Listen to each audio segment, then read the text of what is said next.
Hi there. We're the producers for Cultivated. I'm Mitchell Flan. And I'm Olivia Smith, and we're just going to talk to you a little bit about what we learned from this project.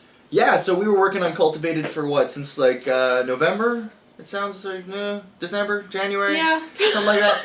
It was something like that. Probably like, a couple months ago it really started, and it started with we decided to be partners. I think that's a big thing if you're gonna. Choice. You have to pick someone who has the same kind of work mannerism as you.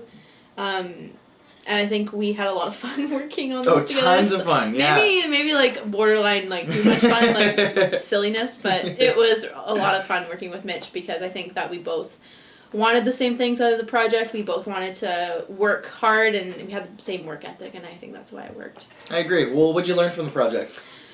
First things first, back literally everything up on a central hard drive. Like everything. Like if you don't think it's important, I don't care. You back that up. You back it up and you save it on an external hard drive. Yes, we had a great version of our final documentary, the one on the website. It's a fantastic version, but there were some slight criticisms we had from our professor, Bill Amos, and we couldn't alter it because we didn't save it all properly back onto a folder, a hard drive, so we couldn't re-alter it in the editing software. So, tip number 1. Back up the project before you mix it down. That is something we learned. And TerraBlock is not gospel. Don't trust it. Of course. Don't trust it. Anyway, so what else do you think you learned? Something early on that you want to do is really pick someone who has a really good story. Don't sort of pick a story and then try and find someone.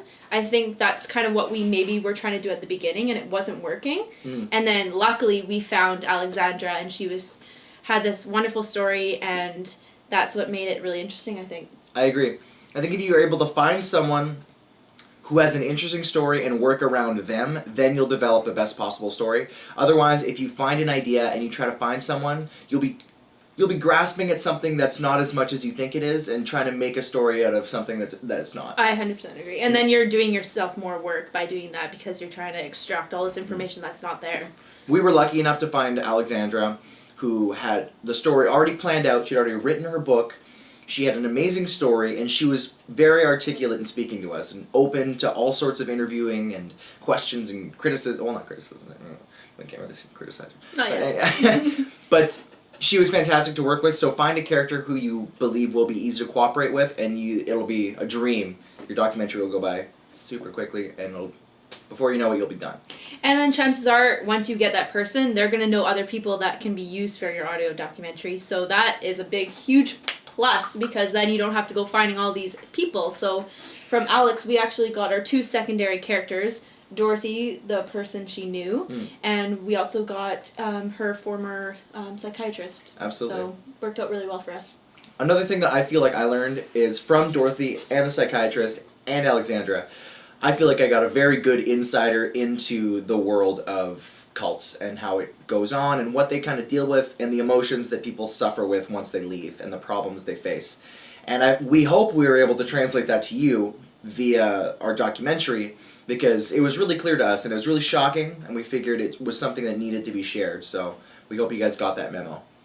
I think, too, another thing to remember when you're doing your interviews is make sure your questions are ordered in a way that makes sense so that when you play it back, there's like a logical storyline that happens rather than like, going to 2 minutes to find like why she did that and then going all the way to like 10 minutes to find out like who the central characters were. We wasted a lot of time doing that, didn't we? Yeah, so if going back and telling Virgin Audio Doc, Mitch and Olivia, that's what I would have said. So yes, but I hey. agree. And setting interviews up early because people are unpredictable. Super early and have backups. Yeah, Yes. set them up way in advance. Like you just never know when someone's gonna cancel.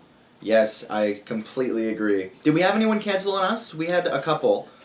To be honest, it was more you and I. Yeah, just not getting our lives together. Yeah, but during the process, be sure to document it, take photos, stay ahead of the game, and make sure that you understand what's gonna be required of you for the online portion of it, because that can get thrown to the back burner when you're so focused on putting out a good product. I agree. And it seems easy, but it is a little harder than you'd think, and it's time consuming as well. I 100% agree. If Christine and Anna still do this for next year, I think that start early. Anything that you think, just start early. Start way earlier than you think you should, because you always want to stay on top of it, and you don't want to be backing into something that you should have done yeah, weeks ago. absolutely. Well, anyways, that's our 2 cents on the project. For all those first years out there who are going to be doing this in about a year from now, we wish you the best of luck. It's going to be a lot of work, but you're going to love it, hopefully. Pick a right story and We can't enjoy wait it. to hear it, We can't wait. because All we'll right. be in second year. Oh, no, don't remind me. Ugh. Okay. All right, bye.